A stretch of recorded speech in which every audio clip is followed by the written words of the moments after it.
You're just Lev Parnas joins me on the Dean Blundell Show podcast here, exclusive to Substack, and we're talking about his son Aaron Parnas does some work with Midas Touch.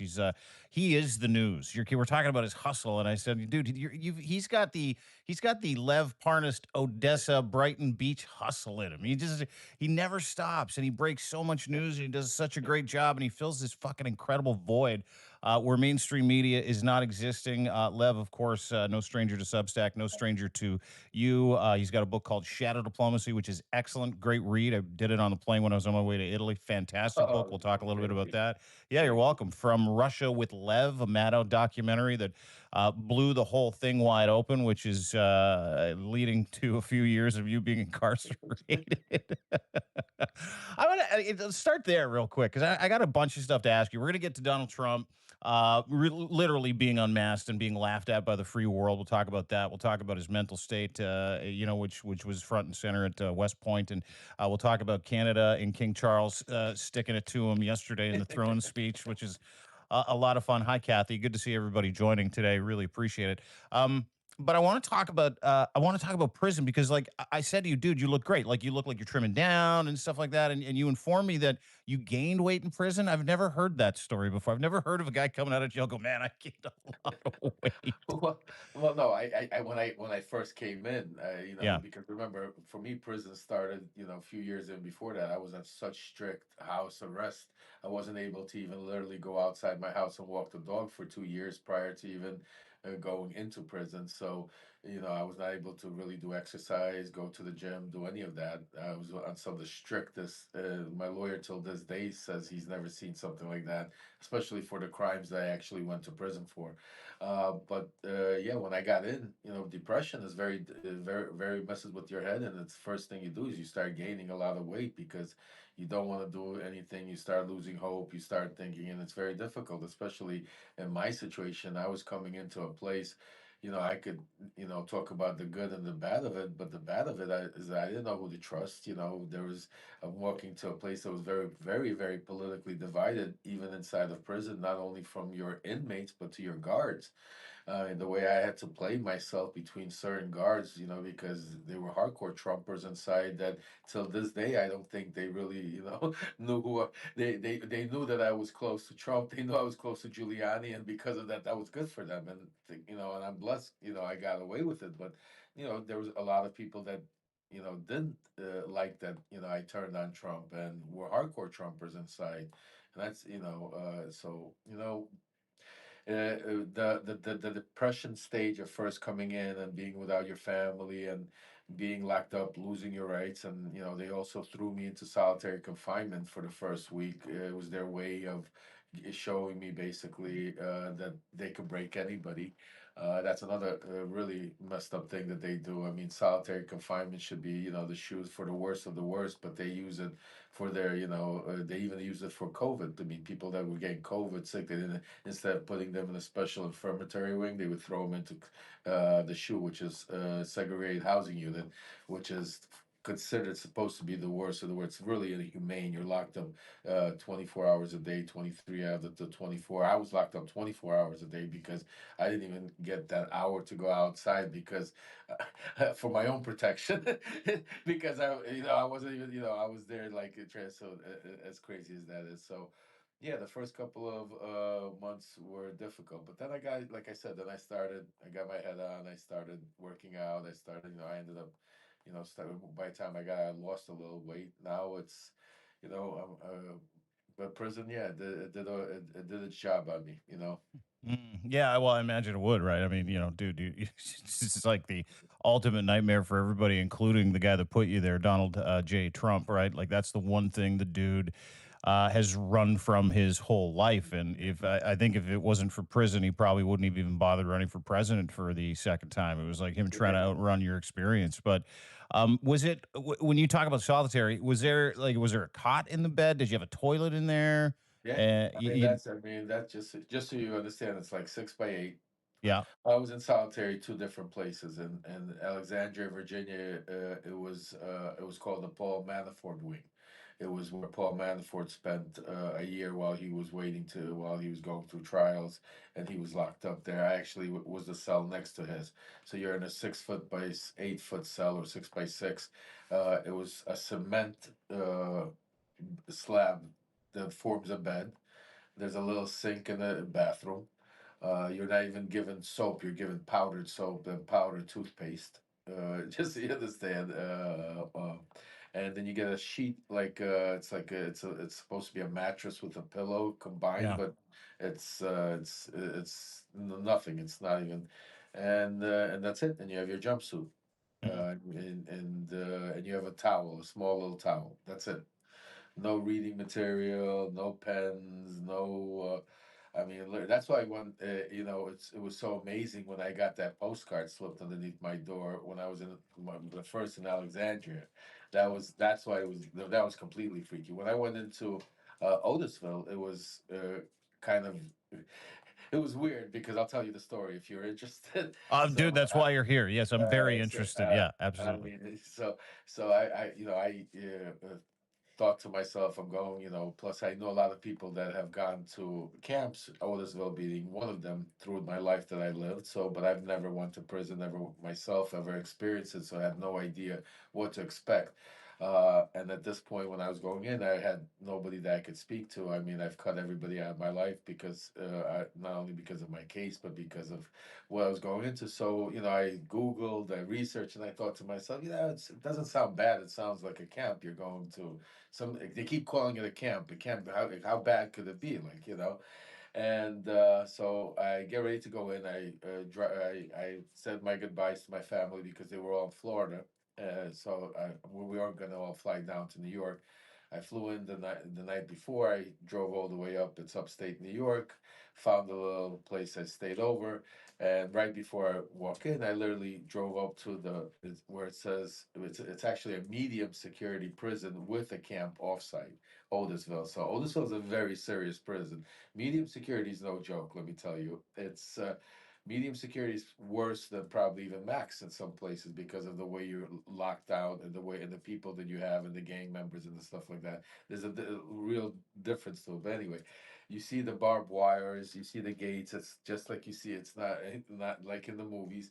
So I drive up to it, and I thought I'm going to a camp. I took a big joint with me, and I stood standing outside the prison, and I'm smoking a big joint, thinking to myself, this is what I'm gonna do right before I go in. And I smoked this big joint, and I'm feeling good. I'm thinking, okay, I'm now gonna go get into camp. I walk in, and all of a sudden it's like the doors. You start hearing these metal doors start slamming, and when you cross that line and they say, "Oh, we've been waiting for you," and you start reality starts hitting you in like from such a like drastic like boom, like you Hmm. you start holy shit. And then you start seeing because they have their way of these guards of bringing you in, very intimidating, very the jokes that they make, don't drop the soap is not even wouldn't be even a joke in their book. It's very much much It's nastier. serious advice. Oh yeah. Oh, these guys want to intimidate you, especially with me because they couldn't figure. See, with me, none of them could figure it because none of them were bright enough to watch the news and see that I turned on Trump. Yeah. But back then, because I was not on social media and the news cycle changed already, a lot of them, all they knew that because of my records, and when they would read my profile, it says that I was part of Trump Giuliani. And the interesting part is what actually helped me. They tried to screw me, but what helped me is in my docket, in my case, they put that all my movements, and anybody that would be transferred to that prison to be in my facility, it would have to be approved through Washington, D.C., which is a very rare situation. It's like only because, like, to make sure, like, say, if for instance, if Giuliani would be going to prison, he wouldn't be able to be in the same prison as me, or somebody is associate, and all my movement, everything had to be approved through Washington D.C. So a lot of these guys were, lived up there, and they didn't follow the news and really thought that I was still part of Trump and Giuliani. So it was a weird mixture to see. But yeah, so my first realization was they told me, listen, we're gonna give you a week of a little shock treatment so you understand what prison is really like before you get go over the counter. So what they said, yeah, you know, it was the holiday weekend. I think it was Labor Day or something, a long weekend. They said you'll spend a couple of days and then you're gonna go in to camp. A couple of days turned into 8 days actually, and they put me into the shoe. The worst of the worst. I did eat nothing. I mean, disgusting. You can't even say you. If in Alexandria, Virginia, I thought it was bad. Here it was like because over there it was a jail. That here this was a prison. So Mm. here was already a different. Here you had a double cot that basically when I laid on it on the bottom and I looked on top because if it would be overcrowded, you'd have two people in that place. You can't even imagine two people in that place for sharing that six by Little eight. 6 by 8 Six room. by eight. I Fuck. mean, and you can't even sit because you understand the plumbing is all messed up. So there's half the room is constantly covered with water Yeah. coming up from the bathroom. So you can't. So you can. It's like you're constantly putting your towels and all kinds of stuff. Dealing with that. It's either freezing or it's super hot because and there's no light though. The only window is it's blocked up, so you don't know if it's light, if what time it is. The light is always on. The only time you could judge what time of the day is by the meals, because your breakfast was coming in at 6 o'clock in the morning. Then your lunch was coming in at like 10, 11, and then Yeah. you knew dinner was around 5 o'clock. Oh, so it's like complete blackout. Like you don't have any idea what time of the day it is for 8 days. You don't see sunlight. They don't let you out. You're in there with another Nothing. dude. He's taking a dump in Well, I front of wasn't. you. I wasn't with another dude. I was blessed. I was by myself. Oh, But okay. but You get but I'll lucky. tell you that what. At the end of the day, you don't know what's worse because I'll tell you at least with another dude as disgusting and as bad as uncomfortable it might be, at least mentally sane wise, you have somebody to speak to, somebody to hopefully because you could have a crazy dude next to you and then it could get 10 times worse because Yeah. it's like the luck of the draw who you get. I could tell you stories about people that I heard inside of different luck of the draw. It could be a great situation where you guys are friendly, courteous to each other, respect each other, and get through the time to move on. But it could be where Some you got psycho kicks your ass in your sleep. Yeah. or yeah, or it wants to dominate you, or it's just somebody's just sick in the head because a lot of those people are sick. Again, you're in the shoe. The shoe is segregated. Dude, How and do you're a you? first time. You know what's dawning on me too? I'm listening to your story about how you did the right thing, got sent to jail. I wonder too. Part of this is was there ever an opportunity for you to say, "Hey, okay, I'm gonna sidle up to Trump. I'm not gonna tell the truth. I'm not gonna turn state on the man," which you did, which was fucking heroic, by the way. In your book, Shadow Diplomacy, talks about it. And From Russia with Lev, you got to watch the series, the Maddow series. But what shocks me is this is your first time offender, and you're in fucking solitary. Yeah, but second time. The first time they held me there for 2 weeks when they first arrested me. Because when they first arrested me, what a lot of people don't know is they arrested me and they changed it. They flipped it around. It started off with they arrested me for espionage. They tried to paint the picture that I was a Russian asset working on behalf of the Russians infiltrating Trump, which was a total lie. They knew it. Bill Barr knew all along, but they needed, because without that, you have to understand, without that, there's no narrative. Mhm. There's no reason to have the FBI because for Yeah, you're not going to jail for something that Trump told you to election fraud. do, For right? no, no, well, we gotta understand. I went to jail for $2,500 election fraud. That's one of my charges, $2,500 election fraud, and then another, I think, a donation of 50,000 or 100,000. I don't know what they calculate to different. What I'm saying to you is the FBI, CIA, NSA, every three-letter department wouldn't have been following me. Wouldn't have been there would have been no need to if they don't paint me out to be some Russian asset. That's what I don't get arrested on a plane in the middle of the night. I'm not on TV for the next 3, 4 months every single day. And this is the important part.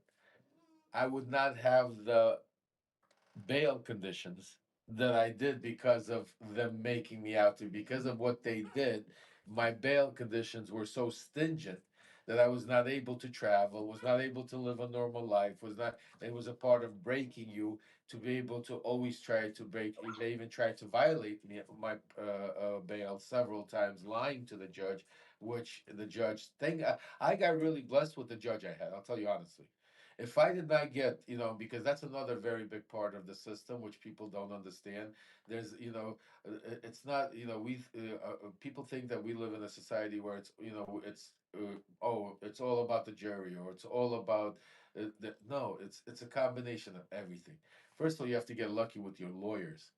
You have to really have somebody that cares, because there's a lot of guys out there that really don't give a shit, or women, men, that just out there to make a buck, make a, what's it called, Hmm. make deals behind your back, with the prosecutors, and with, what's it called, just to be able to move on, because they all come from the same system. So you have to get lucky to care. Then you have to get lucky to get a normal jury, which is almost very difficult. And I say with all due respect, because I know I believe in the jury system, because I think the jury system is the best that we have. But but you can't be naive.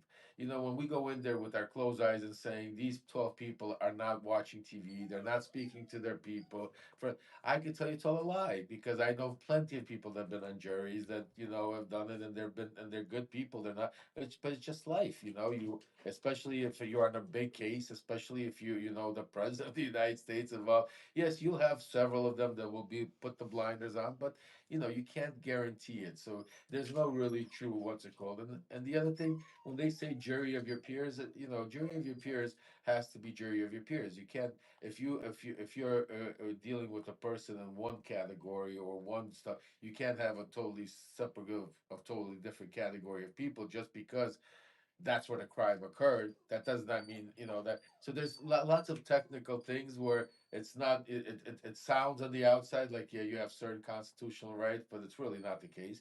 And then when you go in there, everybody says you're presumed innocent, but there's no way you're presumed innocent. No defendant that goes in front of that has any presumption of innocence whatsoever, because you're there. You're either shackled. You have everybody pretends that the government wouldn't lie. So you're coming in there with the burden of proving yourself innocent, not Princess, come here, come here, girl, come here. I'm sorry, Princess is having a hard time. She I think she wants to get out or she wants to come up. yeah, Oh she yeah, she there she wants to she say she needs wants to you. say hello. She wants to say hello. She- Sorry about that, Oh, guys. So dude, no yeah, worries, no yeah. worries. So anyway, so I'm saying to you. So Yeah. and then the biggest thing at the end of the day, you have to get blessed and be lucky about the judge, because the jury, they can find you guilty. And like, look at my case, for instance. Perfect example. We knew going in that because of the way the case was set up, because the way the jury was picked, and the way the media and the attention, that me get I was probably gonna get found guilty. But the reason why I went to trial is because I wanted the judge, because at the end of the day, the judge is the one that sentences you. He's the one that has the way. We needed the judge to see the truth. We wanted the judge to see that this was a political, that I'm not some kind of Bernie Madoff. I'm not out there doing all of this stuff that the prosecutors are painting me out to be, and the media was painting me out to be in the beginning. Oh, I'm sorry, Bobby. No.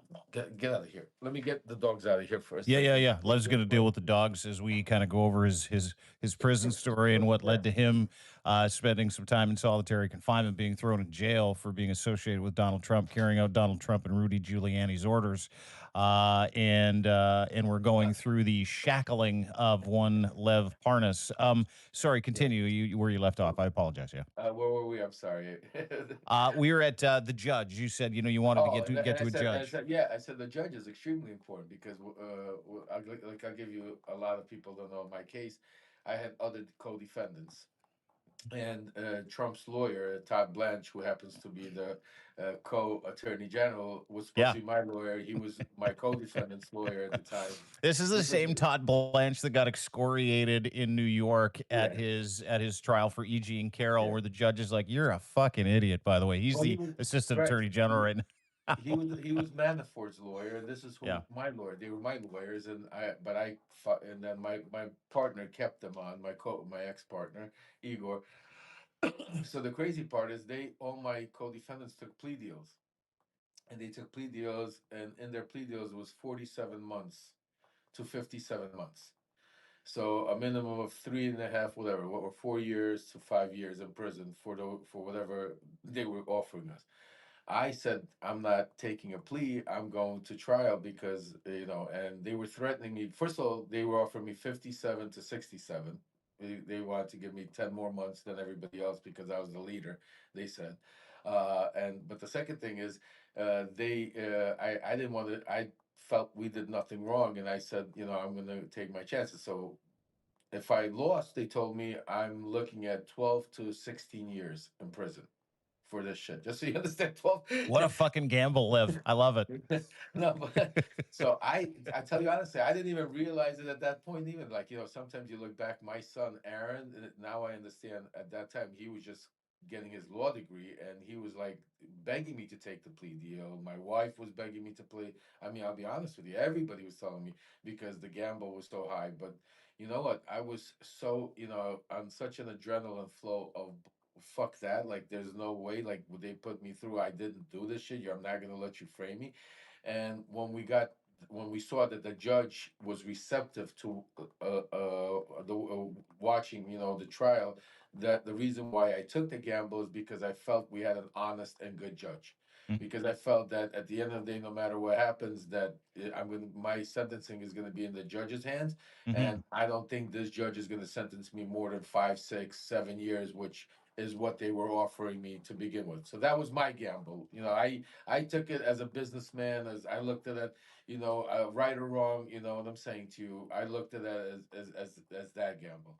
And so our strategy was always to talk to, our case was going to be to the judge. So the judge, interestingly, also decided not to sentence any of my co-defendants until after my trial to hear all the evidence. Because even in their plea deals, the judge could wipe them out and give them a lot more or less or whatever he wants to. These are just agreements. Long story short, after my trial, I lost. I got found guilty on all 6 charges, just like we thought we would. The jury found us guilty on all 6 charges. Uh, and the first thing they wanted was for me to get remanded right there. They said that I'm facing 14 to 16 years in prison, and that I'm a flight risk. Yeah, I And remember that. basically, Yeah. they brought in the guys with the shackles to take me in the way. And it was interesting because that was where I first realized that God was good, and I mean I always believed in it, but I saw that I started seeing the path. And the judge said, no, no, he's not going anywhere. He goes, he'll be back here for sentencing. He goes like this, and he let me go home. And that was the first sign, because of that, there might be good to come. Then the next sign was that the judge sentenced the other before my sentencing. He sentenced my co-defendants, and instead of giving them the 37, 47 months that they took pleas to, he gave them a year and a day. So he lowered their sentence. So to me, what's it called? Then a trial, obvious. I mean, then when it came to my sentencing, they were asking for 10 or 12, I think, something like 120 months or something like that. And the judge downwarded to 20 months, saying to, and that was because I actually has a financial case that I pleaded to from 12 years ago that would have never been brought up. Not that I Mm. was guilty or not guilty. It wasn't like some Bernie Madoff stuff. It was about me and my four of my partners. It wasn't anything crazy. Nobody would have complained. The FBI would have never charged me or spent, but because they needed that charge as an enhancement, because wire fraud, a lot of people don't know it's a minimum of zero, but you could get up to 20 years in prison for wire fraud. And wire fraud is anything. If you pick up the phone, and if I speak to you right now, if me and you speak about something and we commit a crime, that's wire fraud already also, because we use the Yep. telephone or we Yep. use the computer. So it's, our system, we have a lot of problems with the system, even though we say we live in the free. And again, I'm not saying I was guilty or not guilty of certain things. It's not about me or about others, but being in that, having the experience of going through the system myself and seeing actually how it works, how it played out, I could tell you it's totally the other way, and there's a lot of things that need to change, because I grew up thinking that there's places in the world were unjust, and America was the most just system, that we have rules, boundaries, and I can tell you it's the total opposite. And not because I love America, and America, I would die, die here for my country, but it's unfortunate, because until you live through it and see through it, and that's why I feel and see the pain of a lot of these mothers and fathers, and even individuals that have been for many years crying, how the system has punished them, how it's unfair, how it's persuaded. I mean, just the fact that you go in there, you have to be able to afford any lawyer to be able to fight the government is impossible, because even on the, I'm not even talking about the federal level where you're talking about they have unlimited power to be able to put unlimited, and you guys just think about like a place like the Southern District of New York, you can't get in there unless you graduate like Harvard or Yale or one of those top three. So you got the top of the top of the top, you know, seven, eight lawyers on your case, and here you are trying to defend, and you got to defend yourself. And really, you're telling me, I mean, they could fight, like they said, they could indict a ham sandwich.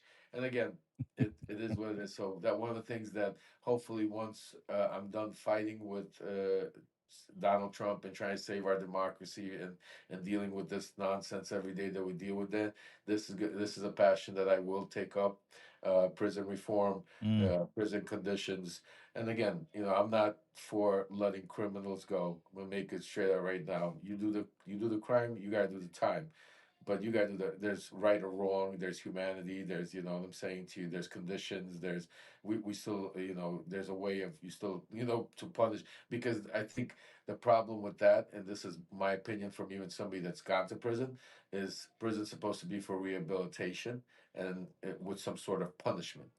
It shouldn't be for punishment with no hope of rehabilitation. And that's why in the United States we have such more of reoccurring crime, because we've stopped, Rehabilitating. It's rehabilitating. all about the It's punishment. all Yeah. about the Yeah. punishment, and the punishment is becoming such cruel and inhumane that you're taking away. And even after you get out of prison and the way you're, supervised, because right now I'm still on supervised release. One of my problems, I'm still, just think about it, one of the problems I'm dealing with right now is I'm still under supervised release. I still can't travel freely. I have to get, after I did my time, after I got out of prison, still there's a time. So there's a lot of, where you're still and put through certain conditions where most people can't make it. Not only, what's it called?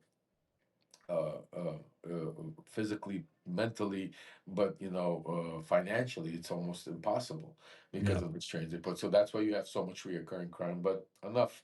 I know we got into a lot of that.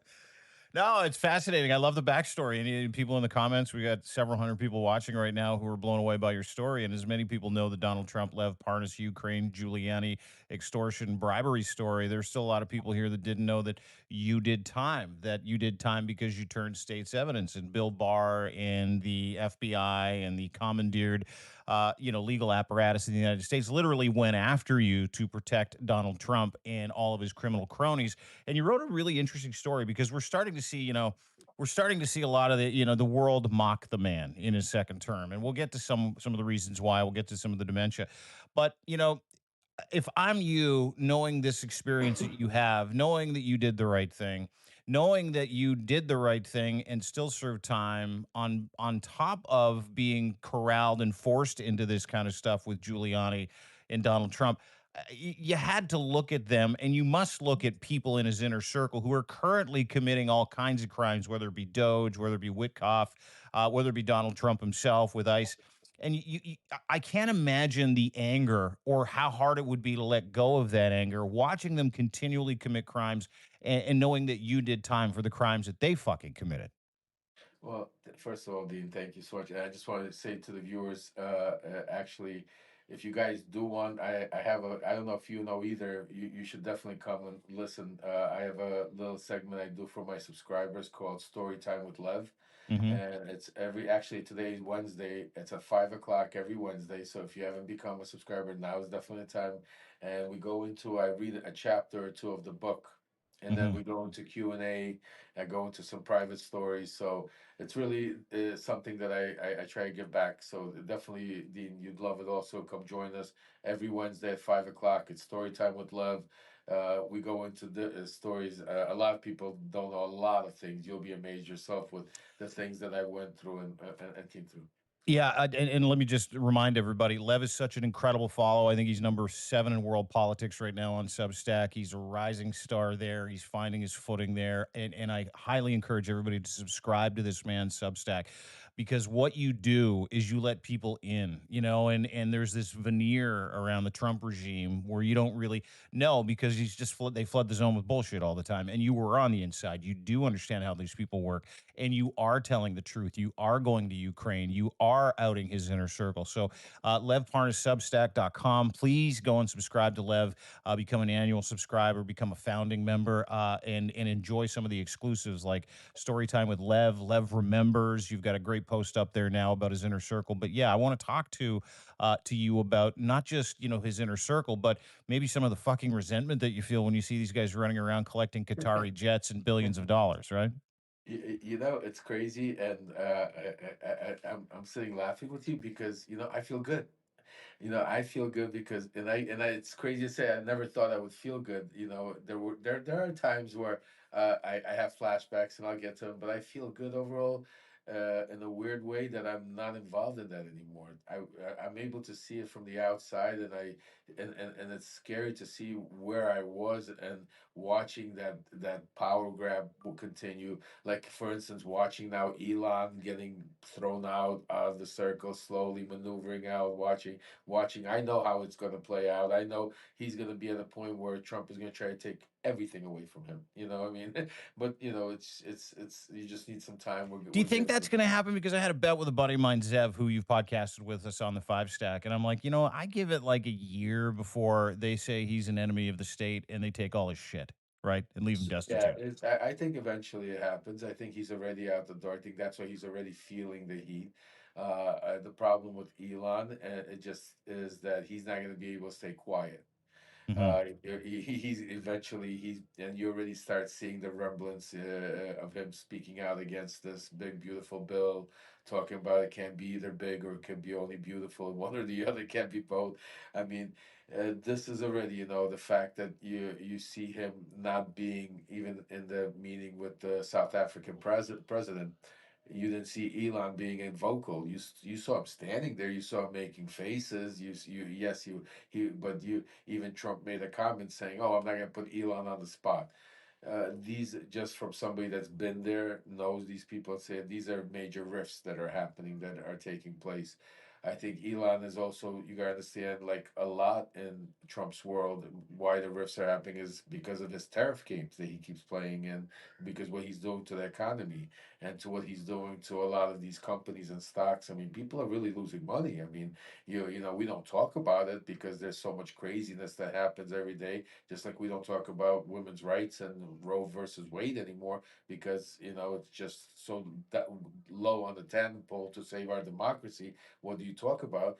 But people are feeling it. I mean, when it hits you in your pocket. So the people like Elon, you saw the riff with already Tim Cook. I mean, there's no way Apple's going to come back here and build iPhones at $3,500, $4,000. I mean, you fucking kidding me? It's not happening. I mean, it's not reality. I mean, Trump's gonna break.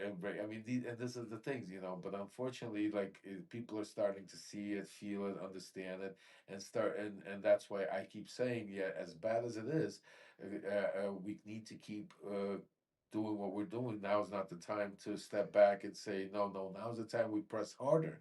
Because even though, like, I'll give you an example, even though you see people like even Ron Johnson, I wrote about it in my Substack, Senator Ron Johnson, who it was the initiator and creator of pumping Russian disinformation into the halls of Congress, supporting Trump. I mean, I know these people very intimately, was involved in his first administration, supported Trump through all of the, January 6th, Ukraine, all of that stuff. Even he's going against the bill. And some might say, oh, yeah, but he's going against it because he wants more Medicaid cuts. Granted, it's not the point. He's going against Trump. Hmm. That's what you guys have to understand. I mean, right now, it's a different mentality. It's not, they're not negotiating. Trump's not negotiating with anybody. Trump's not walking in and saying, okay, oh well, you don't like that. That's why they're speaking out publicly, because Trump's giving them an ultimatum behind closed doors: is you guys have to do this, and you're seeing the cracks. So when it comes to guys like Elon, I think Elon has more problems than anybody else because he got too close. more close than anybody else. Yeah, he got real close, and he also really held himself above Donald Trump for a long time. And it's funny because early in this term of his presidency, I don't know if you remember that, Donald, it was like 2 weeks into it, everybody was talking about President Musk and First Lady Trump, and it really got under Donald Trump's skin. And he at a speech, he's like, "I just want everybody to know he can never be president because he's not American, so I don't have to worry about that." Like And you could totally tell that his ego was driving his absolutely. increased hatred of the guy who funded his return to office. Absolutely. And the first tell, I mean, Trump's a bad poker player. The first tell is he'll talk about it. Yeah, When he talk, and you could tell, like, there's things he talks about, things he doesn't talk about, and you know what's serious, what's not. And yeah, that's why I say is with Trump, you gotta worry about the things he doesn't talk about, not the things he talks about sometimes, because it gets a little bit, dicey over there. Just like what's happening with Ukraine and with Putin and everything. I mean, like, just think about what happened over this Memorial Day weekend, and the rants and the thing. I mean, first of all, let's start off with yeah. Did you see his West Point speech? Did you see his well, let's start trophy off with the wife? worst. I mean, this is what I'm saying to you. I mean, it's like he's go when he you could start seeing the real cracks because he goes off script, and when he Yeah, goes off script, he starts rambling and mumbling and going into now situations of what's going. That's why I'm saying he's not. See, and this is more dangerous, so that's why I'm sounding the alarm bells even more, because it's one thing when you have, let's say, somebody that's a bad dude, somebody that's a dictator, somebody, whatever you want to call him, however, whatever adjective you want to give him, but a yeah, bad dude, that's bad. But when you have a bad dude that's unhinged, or in mental decline, or yeah. not all there, or uncertain, that's chaotic. That's a different level. That's a little, because you know what I'm saying to you. Yeah. Well, and you bring up a great point, right? Like he's at this stage, and I want to talk about that dementia stuff and some of the things people are saying in his inner circle because I know a few people that are associated with people in his orbit, and they're like, dude, they're hiding his dementia. They're hiding it right now because you know what happens when you get to be that old dude that has been unhinged and unchecked your whole life. You not only lose the ability to reason, but you lose any desire for any consequence. And a guy like Donald Trump at that age, hi Jill, hi everybody for joining, really appreciate it. Hundreds of people here to watch Lev Dish, which I love. But you've got a guy that is still governed by the same shitty moral compass he's always been governed by, knows he's 80 years old and doesn't give a fuck and can't remember what he did the day before, right? And so that dementia piece makes him even that much crazier, or that much more unhinged, to your point. And this is where I have a problem with Jake Tapper and CNN. And this is where I have a real big problem with them, because right now, instead of concentrating and going after, and again, it's not a matter He's of selling a going book, dude. Jake is selling a book. that's why I have a problem. I mean, they're selling a book, and then there's keep. Just think about it. You can't keep Trump, one of what Trump does in the media long enough for 2 hours without them changing it, and Trump plays them like a fiddle when it comes to the media. Jay Tapper's book has been. I've been watching Jay Tapper from morning to night talk about on different CNN shows, and I go on them not because I like CNN, but because I try to compare and see what the media is reporting and not reporting, to make sure that when I write my Substacks, what I report on, would I be able to give you inside looks, is to be able to call the media out or tell you what's true or what they're not reporting on. So Hmm. that's the only reason I even watch CNN, just so you understand that. And it's there's nothing to watch. I mean, there's no those blurbs about something about news somewhere, and then there's Jake Tapper on there all day long talking about different parts, how there was this major cover up to Biden, which again, I'm not saying that we shouldn't look into. I'm not saying it shouldn't have been maybe a news for a day or a couple of hours or whatever the case is. But give me a break, a week. And how come we're not talking? Okay, if you're already doing that, I'll even give you that. How come you're not right away comparing Trump's mental stability? If you're already going to go and say, okay, we're going after the president of the United States, and okay, because Biden's not president anymore. And again, I'm Hmm. not defending Biden. It's not matter. You could love him, hate him. This is about right or wrong, guys. Because I told one thing you know about me, it's about factual. I try Hmm. not to play that policy bullshit or try to be Democrat, Republican. I try to be common sense because we're all normal human beings. because this isn't about like if you're a Republican, Democrat, Independent, or you're from Canada or you're Ukrainian. We all have common sense. We all have humanity. We have understand. So what we're saying to you is, if you're sitting here and you're going to go trash the guy that has no relevance to what's going on, is not in charge of it, and yes, it's a story, but you're not even going to bring up like his mental competency. You're going to say, Which "Oh, is on Trump." display every fucking day, right? Like that's the Right, thing like about it, Lev. It's on display that's every day, and it's. he I is the mean, worst. that's. Yeah. I mean, you're not going to talk about his West Point speech, how that was such mental decline, about what those students had to go through in their, what I mean, and then afterwards you're going to go through what happened through Memorial Day. All of a sudden, just think about it. He went on he went on national television, and Trump, and also tweeted on his Truth Social, finally saying that he's been covering up for Putin for all these years. Yeah, He's did you see that finally tweet said, today? Did you see that tweet today? It was like things would be way worse. It was yesterday. Things would be way yes. worse for Putin if I wasn't protecting him effectively. And I'm not even paraphrasing. Like it's almost word for word. Yeah, exactly. That's what I'm saying to you. I mean, he doesn't even realize what, because like I always said, and this is the one thing I tell everybody, why it's important to that you listen to what I tell you, is because I know the guy's moves. He works off emotion. He doesn't, you think, you assume, a lot of people like the Democrats assume that he does certain things. And when I say Democrats, I don't talk about any of you subscribers, any of you viewers or people. I talk about the people that run the party, because Mhm. I have a lot of blame for a lot of people there that are still, are hiding, nowhere to be around.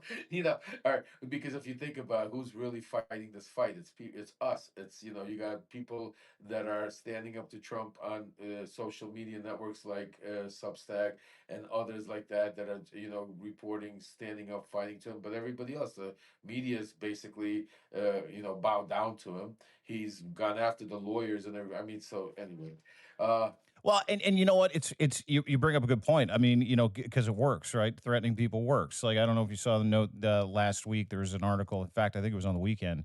How U.S. judges in the judiciary don't trust the U.S. Marshals or ICE because they're under Trump's thumb, and so they're considering arming themselves with a brand new law enforcement organization, arming themselves, judges across America, to protect them from the fucking president of the United States and U.S. Marshals who are supposed to protect judges but can't, specifically if Donald Trump gives them an order to go and arrest one. well, this is the beginning of these conversations. And again, I'm not here to scare anybody, but because I'm not going to sugarcoat, I'm going to tell you, but these are the beginnings in countries where you start revolutions. I mean, where you start wars, where you start, internally, because the next step, the next step is where you're going to start seeing states, Yeah. individual states, because what Trump is doing, he's going after individual states like California. Like he's not, not only like colleges, but he's going after states about, if you don't play ball or do what I tell you to do, I'm not going to give you the federal funding and stuff like that. So this is exactly. And again, remember, we're only 120 days into it. Yeah. This hasn't been 3-4 years of every day. Imagine going through this for 2-3. That's why I urge, and I tell every single person every time I'm out here. I might sound like a broken record, guys, but hopefully you'll thank me one day, when we save our democracy, because I tell everybody, you can't wait till tomorrow. Can't wait till 2026. Can't wait till 2028. You have to do it today, literally today. Do something. Restack this information. Go speak to 3-4 people that you know, and not only in the United States, all over the world, because Hmm. we need to keep it, because we have viewers and followers all over the world out here that are. What happens, what Donald Trump is doing, it's the tariff game. That it doesn't just affect us as Americans.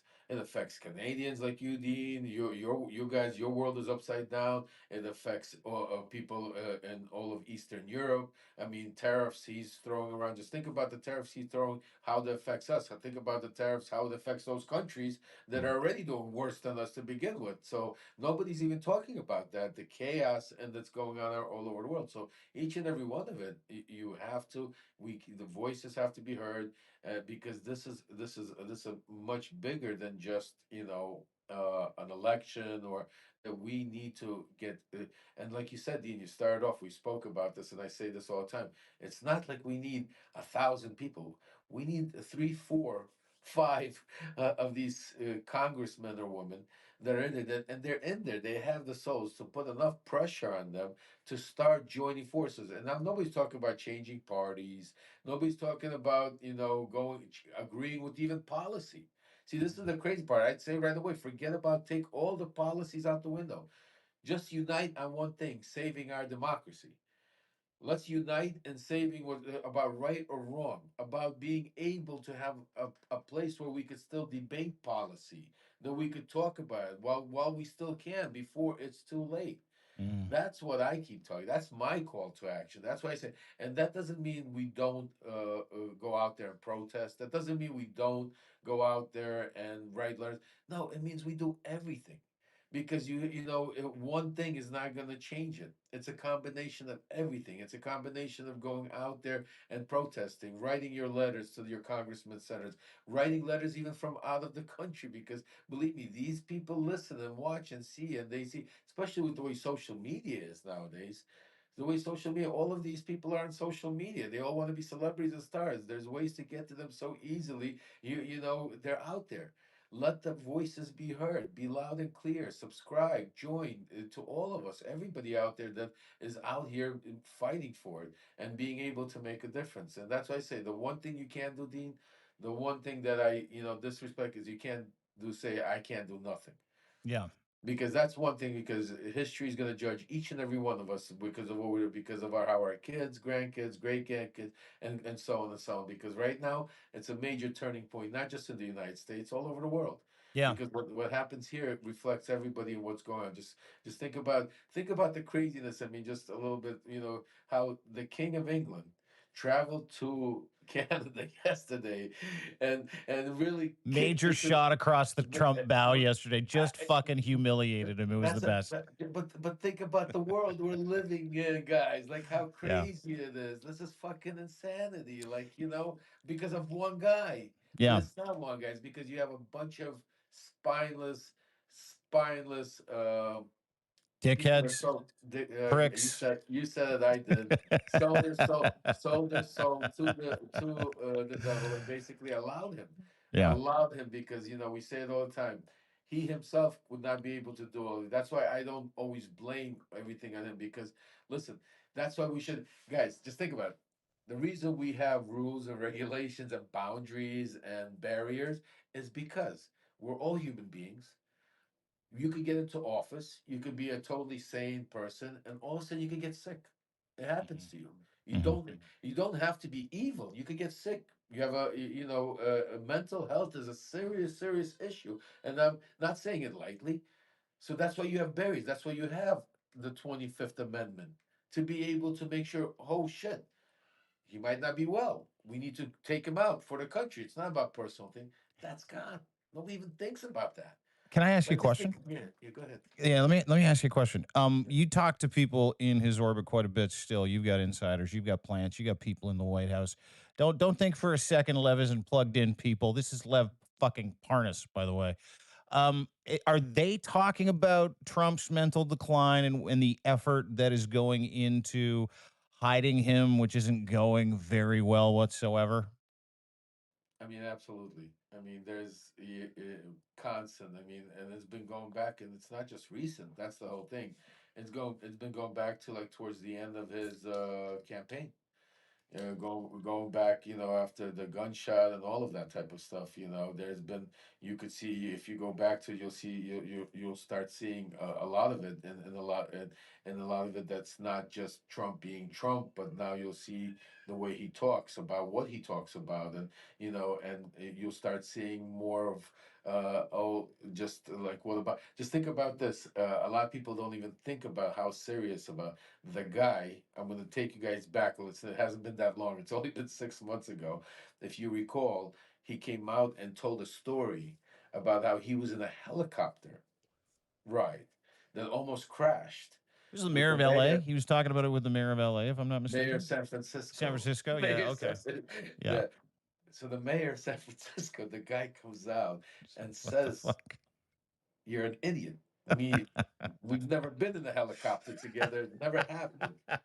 So a normal person, and this is where we say you start seeing mental decline because he wouldn't do that on purpose. He's not. He doesn't want to look crazy. He's embarrassed by that, but he doesn't because he doesn't have a reverse level because that reverse level was broken by a guy by the name of Roy Cohen, which I Mm. speak about, which was his mentor, was a guy that told him you never go back, you only go forward, and that's when Have you seen The Apprentice? Have you seen the movie? I have not seen The Apprentice yet, but I gotta see it. Everybody's been Dude, telling me I gotta watch. I gotta see it. dude, Yeah, if any of that is true, which I assume it is, because he tried like crazy to prevent The Apprentice from coming out with Sebastian Stan and the guy that played Roy Which Cohn. part? Which part? Maybe I can confirm it. Which part? I didn't see The it yet. fact okay, let's go through it, see if you can confirm The Apprentice. That he's an amphetamine addict. Who, Trump? Yeah. Never seen him take amphetamine, so I don't know. Does he wear a diaper? Yes or no? Didn't get that close and personal, so no. Okay. That Roy Cohn effectively taught him everything he knows, which is about subversion, getting information on people, using that information to put those people in a cage, no matter who they are, and always attacking, and telling people and lying to people, just flat out lying, no matter what happens, and never giving up your position in that lie. 100%. That I could verify. And not only that, but Roy became his mentor right after his dad. So basically, Trump was going through some shit with his dad. You know, his dad was basically in Brooklyn and Queens guy that stayed in the low house income, and Trump had this vision of New York City. And back in those days, New York City wasn't the New York City like we see nowadays. It was like, run down, and Trump had some crazy ideas. And so he had to, so he that's where he like made the shift where he go because his dad wouldn't support him with that. And that's when he went not only Roy Cohen, but that's when he got into like when I talk about Trump dealt with some of the most powerful mobsters, Yeah. heads of the Genovese, the Gambino, because these guys controlled all the unions, controlled all the. That's what people don't understand. You couldn't have built a building without dealing with these guys. So Trump has dealt with a lot of different individuals in his life that people just don't even talk about. So But but yeah, so let but me 100%. Roy Cohen was his and the crazy, the ironic crazy part about it, you talk about Roy Cohen. Roy Cohen taught him not to give a shit about people as human beings. mhm. Taught him how what's it called?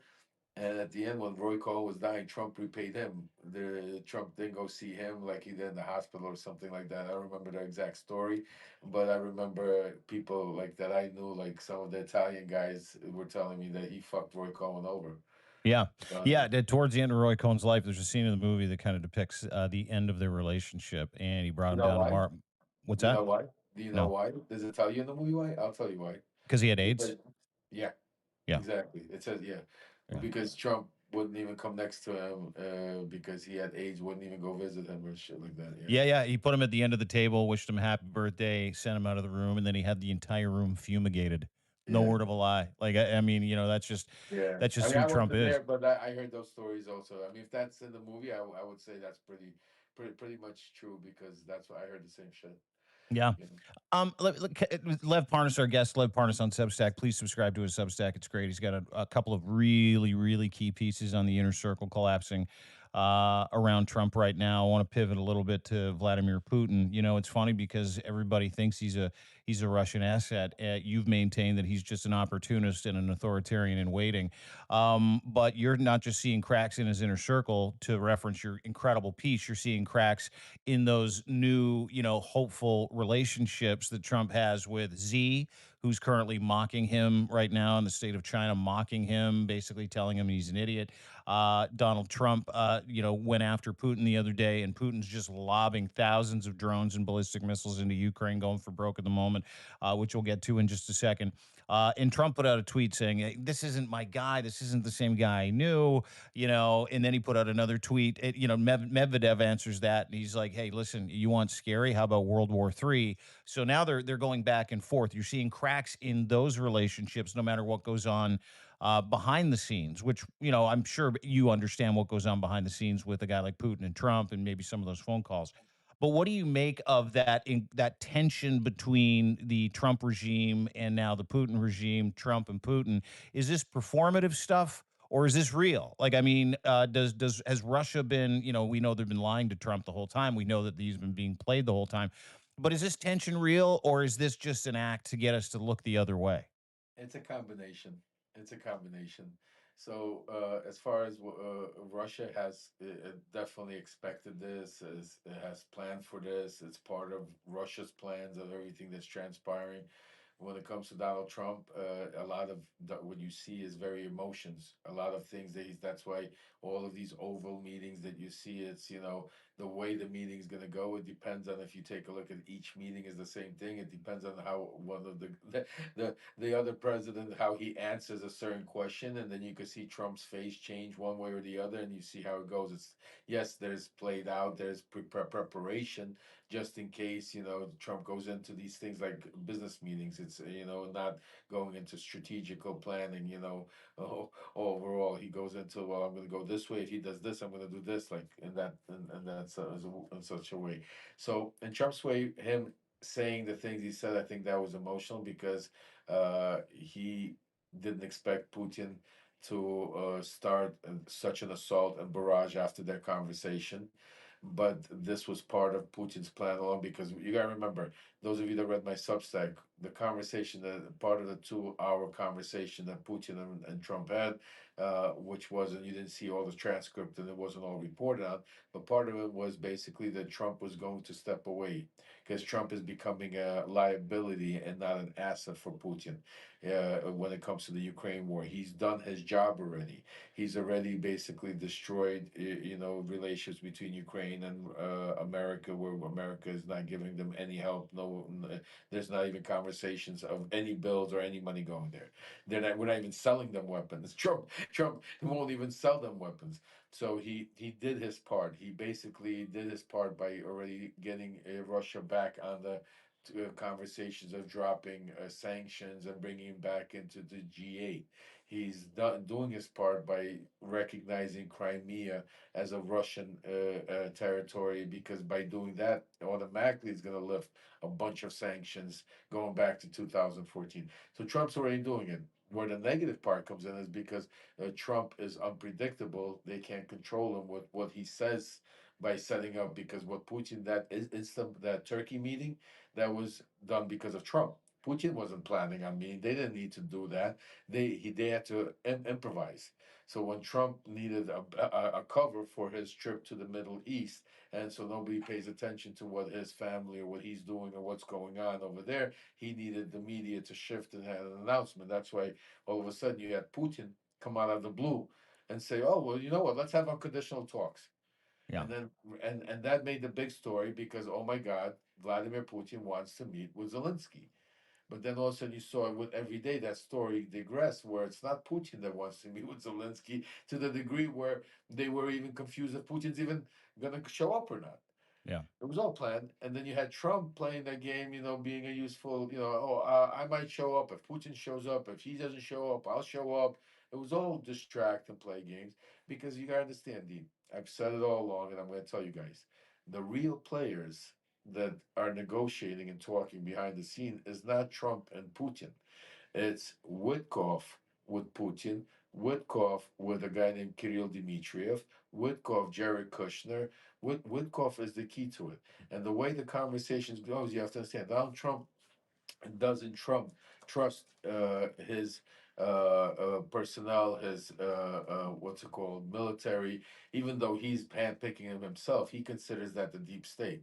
So he trusts a guy like Woodcock that's going to come in and explain to him and say, listen, the media is just trying to get you guys into an argument. Putin knows. Listen, Putin didn't take it. This is how he tells him. Just so you gotta understand, and I don't have to be in the room to tell you that Putin is not taking all of Ukraine because of you, President Trump, because of respect to you. Because if it wasn't for you, Putin would take all of Ukraine. And Trump's like, you know what I'm saying to you? Putin is scared of me. You know what I'm saying to you? So don't let them play you. The fact that he's attacking, you have to understand, Ukraine is attacking inside of Russia right now. Mhm. The Germans are allowing them to get with what you listen. I'm curious myself if the next Truth Social or conversation Trump's going to have about this whole thing is how he's going to attack the EU, how he's going to attack Zelensky for making more of this war as an aggressive thing, and by sending in now with these long range missiles and all of that type of stuff. So again, when I say Trump, they don't. Trump is not in the conversations with them where they're planning this out. Trump's getting information, and he's then emotionally reacting to the information that he gets.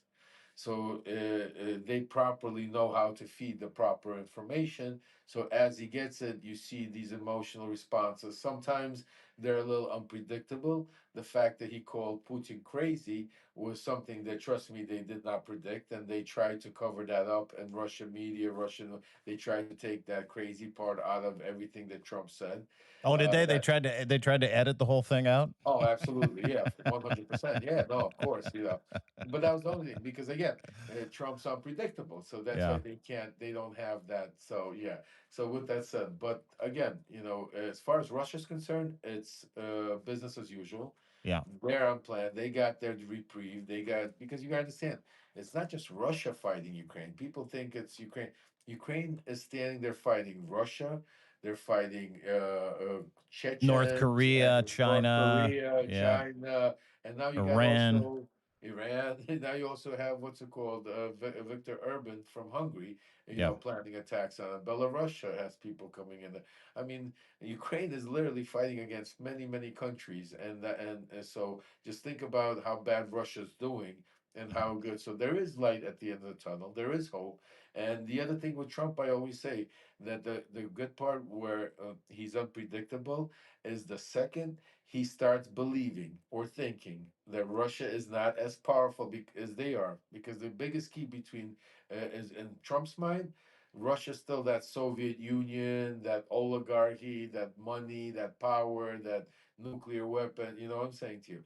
Once that goes out of his mind and he realizes it's not the same Russia and they might be losing, then we have a chance where I said, but then it becomes dangerous also because, again, I don't know what's worse, what he's doing now, or if he presses on Russia, because remember, Russia is a nuclear power.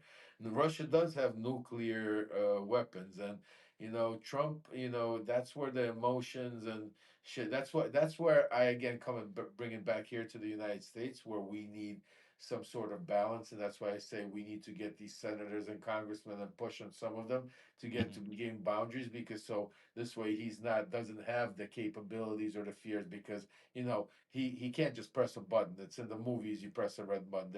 There's a process, and there has to be certain things that happen that for him to be able to allow to go to that degree.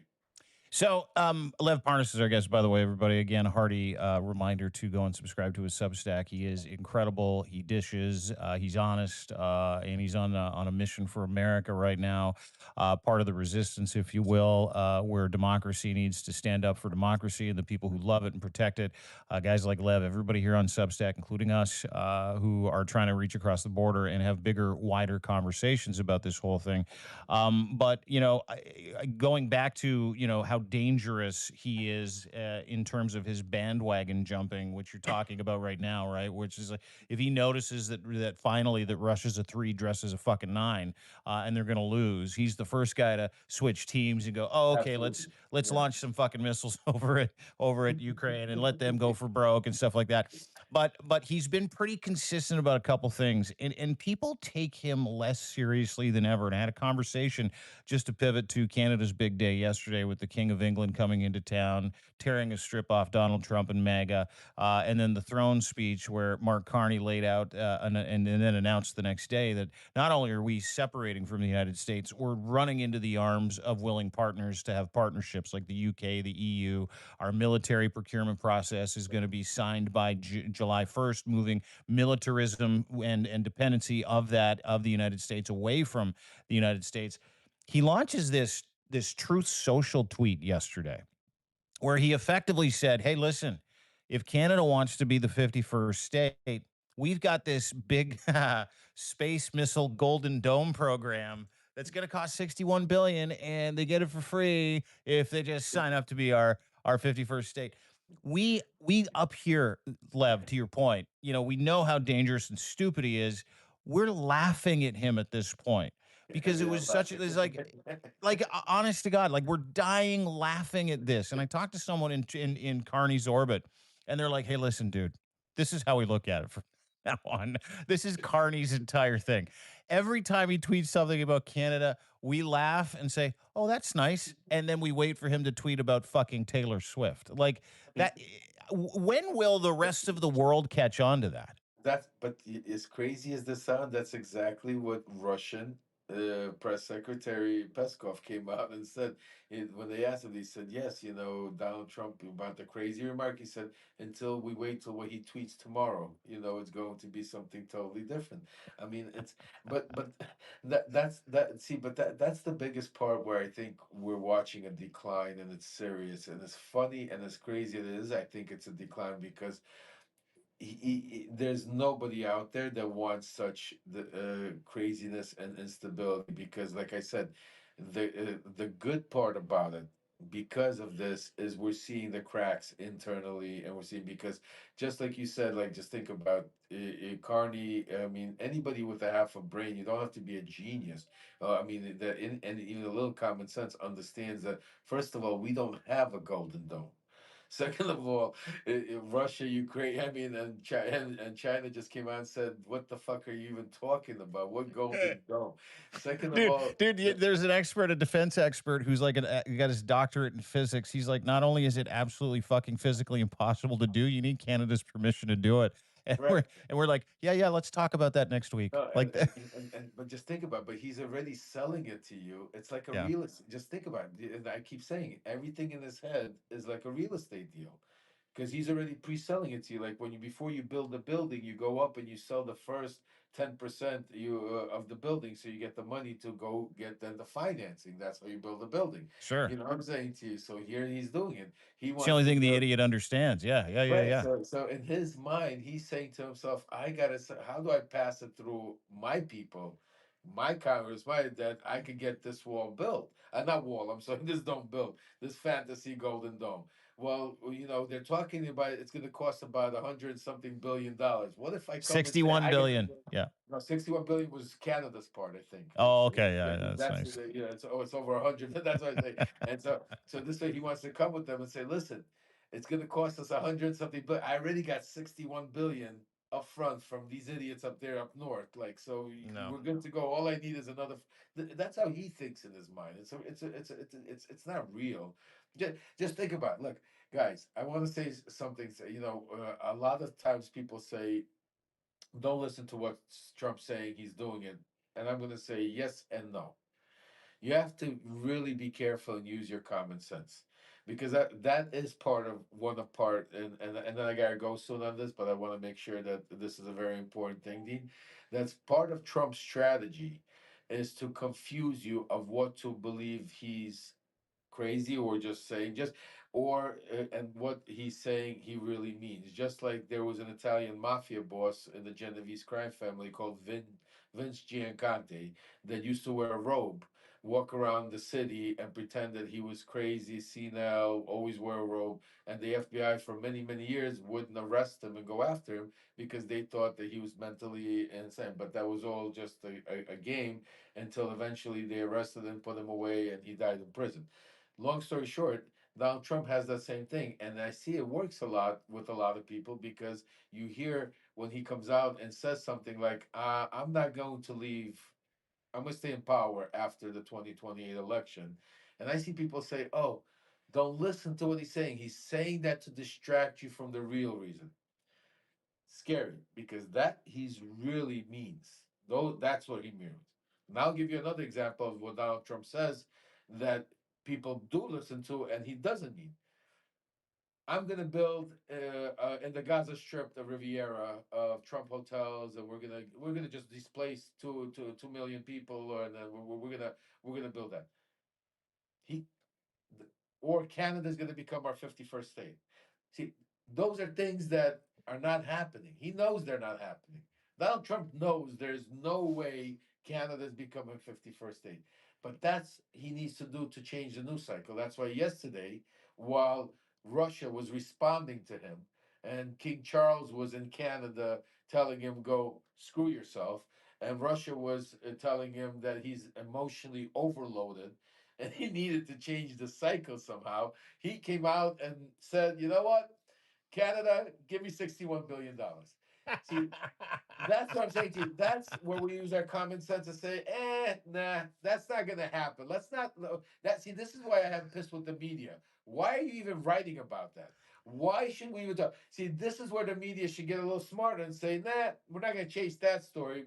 We're going to stay on that story that you said that Putin is crazy. Mm. Let's stay on that story. Let's understand how you just covered up for Putin for all these years because you said that you've been helping him. He would be in a lot of trouble if it wasn't for you. Why did you help him? If he was in trouble, why not this would have ended up? So the real story, the real thing he said is being covered up and the media chases the story and goes off. And that's why I'm going to end it on this, guys, and say, Dean, you need to follow guys like Dean and subscribe because, people like the Midas guys, Zev, Olga, my son Aaron, it's because they are out there really bringing you the actual news, the actual what's happening, and bringing you guys like me.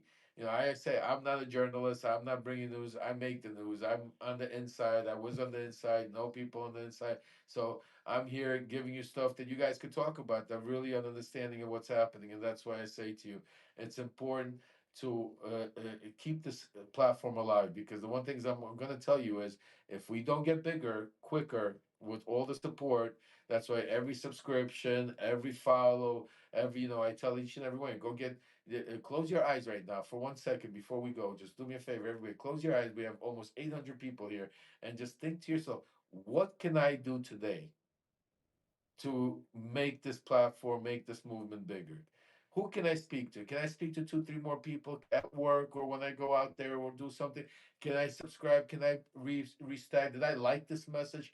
Who can I email this to? Who can I bring on there? Let them listen to so they don't have to listen to me. How can I do it? And each and every one of you will come up with something.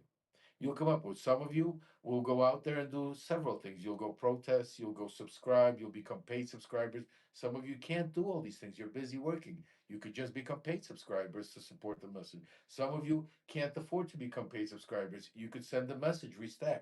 So there's something for everyone to do, and it's teamwork. And that's why I say to you, but the one thing you can't do is do nothing. So with that, I just want to say, God bless America, God bless Canada, God bless Ukraine, all the world, and everybody out there that's fighting for freedom, for democracy, because right now it's not just the United States; we're at war all over the world. There's a major movement that's being pushed by and that unfortunately our President Trump that has been the leader of this movement that's being taken. But I see it, and I'm telling you, democracy is winning. I see the cracks, and it's going to keep. The only way we're going to win is if each and every one of you doesn't stop today. Keep putting the pedal to the metal. Keep putting the pressure on. Keep Keep doing. going. Keep going. Do whatever you. I mean, if you Yeah. guys donate, contribute, go out there. Remember, January 14th, we're going to have some major protests out there. It's going to be, don't forget, the Orange Man is planning a victory birthday celebration for himself. While the world is burning, economy's in shit, tariffs are all over the place. He's fired God knows how many people. He's trying to put in a bill to cut our, what's it called? Medicaid. He's threatening Canada, threatening Greenland, all over the place. And he's having we're going to have you're not even ready for this, folks, because if it's anything to what I remember him talking about in 2019 or 2017, I think it was, this is going to be a serious, serious shit show. But what we're Mm. planning is I'm hearing that we're going to have lots of protests in every city, every state, except for Washington, D.C. So I'll tell you where I'm at. We're definitely going to be going, I think Malcolm and Mike, there's a bunch of us. We're going to be going out there protesting and doing it live and stuff. So make sure you subscribe. And today, Dean, I hope you're there. 5 o'clock, we're going to have story time with Lev. I'll be there. I, I think today's Always chapter. am, dude. Always Yeah, am. I think it's chapter 7 or 8.